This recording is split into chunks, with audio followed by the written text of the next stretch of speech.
Saudações a todos, como você está? Eu espero que esse vídeo encontre você muito bem.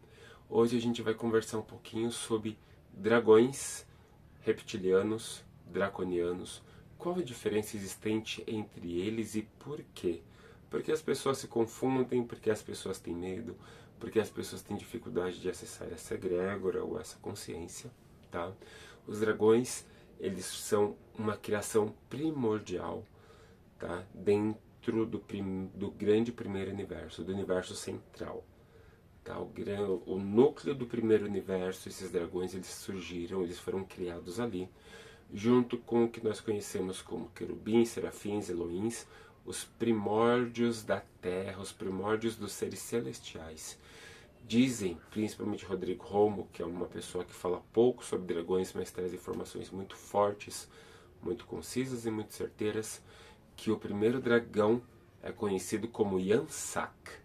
Ele foi o dragão primordial, ele é esse Deus Pai Mãe dracônico existente, e a partir dele outras matrizes, outros dragões começaram a surgir. Seres extremamente perfeitos, guardiões de planetas, estrelas, satélites, muitas vezes guardiões e mentores de civilizações. E os dragões, eles vieram com essa consciência de guardião, essa consciência de código de honra, de conduta, de evolução. Vale lembrar que nós enxergamos os dragões pela nossa consciência na terceira dimensão, tá? A gente não sabe exatamente qual que é a forma que eles têm, ou eles estão em planos muito superiores. Eles estão na sétima, oitava, nona dimensão. A gente não sabe a forma que eles têm lá, mas fica-se essa forma que nós reconhecemos eles aqui, tá? E por causa dessa forma tão, desse RGA, desse DNA tão perfeito, dessas condutas, deles terem sido seres criados de tanto primor e trazerem tantos benefícios para a construção daquele universo naquele momento, que eles doaram da base do seu RNA. Não houve uma doação, mas houve uma cópia da matriz daquele RGA deles. Foram criados outras raças com qualidades inferiores, mas com a mesma base, com a mesma consciência, com a mesma força. E assim vieram os draconianos. Os draconianos são dragões em forma humanoide, aproximadamente 2, 3, 4, 5 metros, tá? Trabalham em estrelas, muitos trabalham na luz, muitos trabalham negativados, mas sempre trabalhando nessa questão do equilíbrio, do yin e do yang, tá? E sempre auxiliando no equilíbrio do planeta, nas esferas planetárias, e assim reencarnando e entrando em rodas de samsara, nas rodas kármicas dos planetas, auxiliando assim a população, aquele povo a evoluir muitas vezes, tá? Os draconianos vocês conhecem muito, mas infelizmente quase sempre vocês têm essa consciência de draconianos negativados que estão destruindo, que estão matando, que estão conquistando o planeta e por aí vai. Mas não é só isso. Muitos draconianos, assim como dragões, trabalham na Confederação, trabalham na Fraternidade Branca, trabalham como guardiões dos portais de Agartha. Então você tem esses dois povos muito fortes trabalhando para a evolução do ser humano hoje, tá? E aí nós temos os reptilianos, que foram criados por dragões negativados. E aí sim, os reptilianos são inferiores aos draconianos, porque eles foram criados para ser inferiores.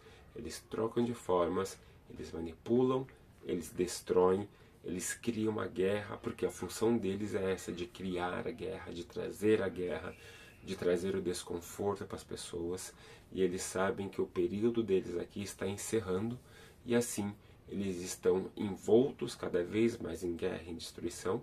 Podemos até mesmo dizer que as grandes guerras que acontecem hoje têm muitos dedos dos reptilianos aí, e as grandes nações que nós temos aqui no planeta também tem dedo dos reptilianos. Os reptilianos estão sim aqui na 3D, eles têm um corpo físico e eles podem mudar a forma deles, similar aos Skrulls da Marvel, tá? Talvez pode ter sido até mesmo reptiliano que desenhou os Skrulls, porque o que está muito claro acaba caindo na fantasia.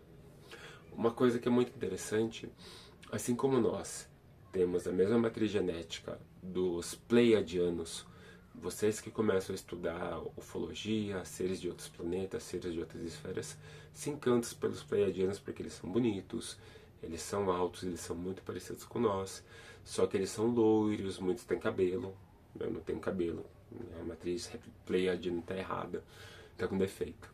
Então, nós trouxemos também essa matriz pleiadiana, essa matriz do RGA pleiadiano, só que transformado para entrar nos padrões da terceira dimensão, para as necessidades do que nós precisamos fazer aqui na Terra. Tá? Então, sempre existe uma matriz primal perfeita, e dessa matriz primal perfeita é que são feitas as outras matrizes secundárias e terciárias para auxiliar assim o ser humano a evoluir e o ser humano a desenvolver. Tá? Então, essas são as dúvidas que eu trouxe para vocês. Qualquer dúvida que vocês tenham, pode deixar aqui nos comentários. Tá? Tem muito mais vídeos no Instagram, qualquer coisa, dê um pulinho lá, chama Janus o Guardião. Lá você tem bastante material, eu costumo postar lá mais do que aqui. Aqui eu posto esses vídeos mais reflexivos e de conhecimento mais públicos, porque muitas vezes as pessoas procuram vídeos no YouTube a respeito desse tema e não encontram. E agora que a Força dos Dragões está voltando e muitas estão conversando, comentando e divulgando, é importante a gente vir esclarecer um pouquinho sobre o que realmente são esses dragões, sobre a força que eles têm e sobre como eles desenvolvem para influenciar a humanidade a evoluir para a quarta, quinta, sexta dimensão. Eles nos auxiliam a ascensionar, eles nos auxiliam a superar os obstáculos da terceira dimensão, eles nos auxiliam a reconhecer a nossa matriz cósmica, a saber de qual estrela nós viemos. Muitos que estão aqui são missionários, eles estão na forma humana, mas a sua essência não é humana. Muitos são humanos e não se despertaram ainda, porque estão na humanidade. Mas muitos vêm de uma outra matriz, desceram como missionários e estão sendo chamados para despertar. É isso, meus caros. Despertem, vivam felizes, plenos na luz. Eu sou Janus, me despeço. Amor, honra e glória a todos.